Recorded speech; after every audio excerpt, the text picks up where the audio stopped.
కోయ్ కోన్ని కోయ్ అనే పాట రెండు తెలుగు రాష్ట్రాల్లో ట్రెండింగ్ గా మారిన సంగతి తెలిసిందే. ఓ చర్చ్ ఫాస్టర్ పాడిన ఈ పాట న్యూ ఇయర్ కు ముందు ఓ ఊపు ఊపేసింది. ప్రస్తుతం ఆ పాటపై యువత రీల్స్ కూడా చేస్తూ సోషల్ మీడియాలో రచ్చరేపుతున్నారు. ఇదే కోవలో పొలిటికల్ సర్కిల్లో ఓ పదం ఇప్పుడు ట్రెండింగ్ గా మారింది. హైదరాబాద్ ఈ formula race case hot topic గా మారగా బీఆర్ఎస్ వర్కింగ్ ప్రెసిడెంట్ కేటీఆర్ ను A1 గా చేర్చి ఏసీబీ విచారణకు పిలిచే విషయం తెలిసిందే. అయితే ఈ కేసు లొట్టపీసు కేసు అంటూ కేటీఆర్ పలుమార్లు కొట్టిపేరేశారు.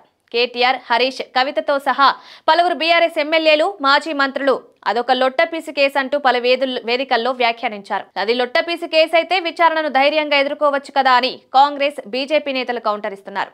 దీంతో లొట్టపీసు అనే పదం తెలంగాణ పొలిటికల్ సర్కిల్లో ప్రస్తుతం ట్రెండింగ్ గా మారింది. అసలు లొట్టపీసు అంటే ఏంటో తెలియని చాలా మంది గూగుల్లో సెర్చ్ చేస్తున్నారు. పల్లె వాతావరణంలో పుట్టి పెరిగిన వారికి లొట్టపీసు అనేది సుపరిచితమైన, పట్టణాల్లోని వారికి మాత్రం అదొక కొత్త పదంగా మారిపోయింది. దీంతో అసలేంటి లొట్టపీసు అని గూగుల్లో తెగ సెర్చ్ చేస్తున్నారు. లొట్టపీసు అనేది ఓ చెట్టు పేరు. కాన్వాల్వ్ ఫ్యామిలీకి చెందిన ఈ లొట్టపీసు చెట్లను ఆంగ్లంలో మార్నింగ్ గ్లోరీ అంటారు. దీని సైంటిఫిక్ పేరు ఐపోమియా కార్నియా. ఈ మొక్కలు ఎక్కువగా చెరువులు, కాలువలు, కుంటలు, నీరు ఉండే ప్రాంతాల్లో పెరుగుతాయి. ఈ మొక్క కాండం తెల్లని పూతలో లొట్ట మాదిరిగా ఉండడం వల్ల దీనికి లొట్టపీసు చెట్టు అనే పేరు వచ్చింది. వీటి కాండం విరిస్తే విరగకుండా రబ్బర్ మాదిరిగా సాగుతుంది. కాండాన్ని గిల్లితే పాలలాంటి ద్రవం వస్తుంది. కాబట్టి తెలుగు రాష్ట్రాల్లో ఈ మొక్కను రబ్బర్ మొక్క, లొట్టపీసు మొక్క, పాల సముద్రపు మొక్క అంటూ రకరకాల పేర్లతో పిలుస్తారు. పిచ్చి మొక్కగా భావించే ఈ మొక్కలో ఎన్నో ఔషధ గుణాలుంటాయి.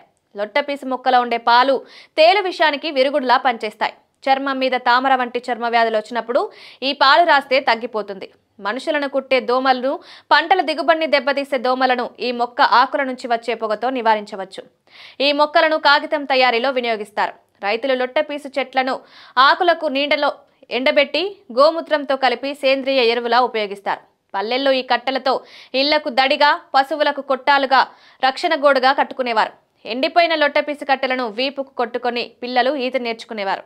ఇలా ఈ లొట్టపీసు చెట్ల వల్ల అనేక ప్రయోజనాలున్నాయి.